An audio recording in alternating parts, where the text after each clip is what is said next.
Covering के moves हम बढ़िया एंजॉय कर रहे हैं, लेकिन अब हम जैसे शुरुआत में ही वो चार्ट दिखा दिया था जिसमें एक स्टिफ रेजिस्टेंस जोन या बिल्डअप स्ट्रॉन्ग इन लेवल्स के आसपास, क्या आंकड़े इस बात का सपोर्ट दे रहे हैं कि इस बार मोमेंटम इस तरह का स्ट्रांग है, 6 ट्रेडिंग सेशन में इस तरह का उछाल, इस तरह की कवरिंग के मूव्स आ रहे हैं कि हम अड़चनों को पार कर पाएंगे, या लग रहा है डेटा को देखते हुए थोड़ा सा सेटअप है कैसा? पहले उस पर आता हूँ, फिर निफ्टी पे चले। सेटअप स्ट्रांग है, सेटअप काफी स्ट्रांग है, और सेटअप अब आप इस चीज को फेवर कर रहा है कि अगर ये चैनल ब्रेक होना है तो इस बार होना है, मतलब अगर इस बार नहीं हो पाया तो फिर बड़ी प्रॉब्लम हो जाएगी।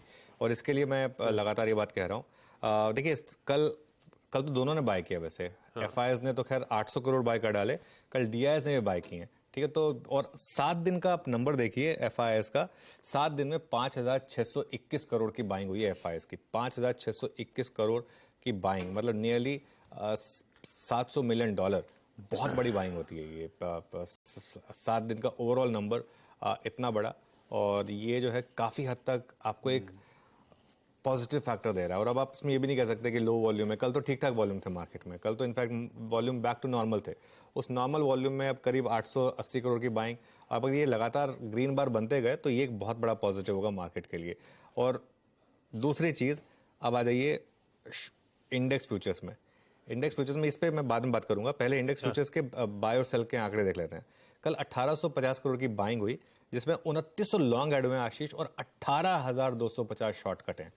18,250 शॉर्ट, मतलब अब जो है इवन धीरे धीरे स्ट्रॉन्ग शॉर्ट्स जो हैं वो भी कवर कर रहे हैं। लेकिन उसमें एक बहुत इंटरेस्टिंग चीज हुई, अब तक हम डिस्कस कर रहे थे कि बैंक निफ्टी स्ट्रॉन्ग था, कल इंडेक्स फ्यूचर्स की बाइंग को सेग्रेट करिए आप, निफ्टी फ्यूचर्स में 2000 करोड़ की बाइंग और बैंक निफ्टी फ्यूचर में 155 करोड़ की सेलिंग। कल निफ्टी फ्यूचर में जबरदस्त बाइंग हुई है, और वो इंटरेस्टिंग, और वो आपको दिखा भी रहा था, कल निफ्टी आउट परफॉर्म कर रहा था बैंक निफ्टी के बजाय। अब आ जाते हैं हम उस लॉन्ग शॉट पर। अब कितना हो गया लॉन्ग शॉट? 22 वर्सेस 78। अच्छा, ये 22-78 भी वैसे ओवरसोल्ड है, लेकिन क्योंकि हम 90-92 तक देख लिया था हमने, तो इसके लिए हाँ हमने इतना एक्सट्रीम देख लिया था, इसके लिए अब वैसे 78-22 भी अगर हम पहले कहते थे कि इतना ओवरसोल्ड मार्केट कहाँ टिकेगा। अब वो चार्ट लेकर आइए जो दिखा रहे थे डॉक्टर साहब, वो बहुत इंटरेस्टिंग चार्ट है। और इसमें देखिए, अब ये हम बात कर रहे थे कि इसका खुद का एक चैनल बना सकते हैं हम, अब उस ऑलमोस्ट उस चैनल को अब हम ब्रेकआउट करने की तैयारी कर रहे हैं, और 1 लाख से कम शॉर्ट्स अब पहुंचने की तैयारी हो रही है।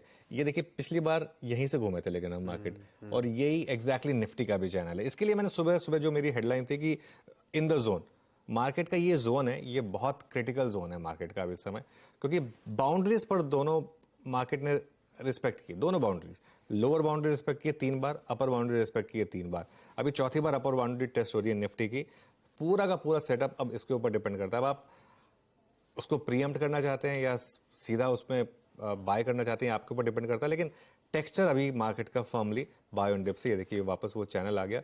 बस ये है कि अगर इस मार्केट ने 3-4 बार इस चैनल को रिस्पेक्ट करा है तो इस बार भी करेगा, लेकिन क्या मार्केट को कोई ट्रिगर मिलेगा? एक बार ये ब्रेक हो गया ना, उसके बाद नहीं रुकेगा। ये 17,800 अगर निकल गया एक बार, ये देखिए बिल्कुल मैग्नीफाई कर दिया, 17,800 निकल गया, उसके ऊपर 2 क्लोज मिल गए अगर आपको तो फिर ये बचे हुए शॉर्ट्स भी कवर करेंगे, और फिर मार्केट वो ऑल टाइम हाई की तरफ जाएगा। लेकिन यहाँ से अगर हम फिर स्लिप हो गए तो फिर हम वापस आशीष 16,800 पे भी जा सकते हैं। ये देखिए market is game of probability, इसमें प्रोबेबिलिटी इस समय क्या ज्यादा हाई है, आपको उस साइड की ट्रेड लेनी है। कई लोग मुझे कहते हैं कि आपका पिछले हफ्ते का व्यू डिफरेंट था, मैं खुद कह रहा हूं मेरा व्यू डिफरेंट था, मतलब उसमें क्या गलत है?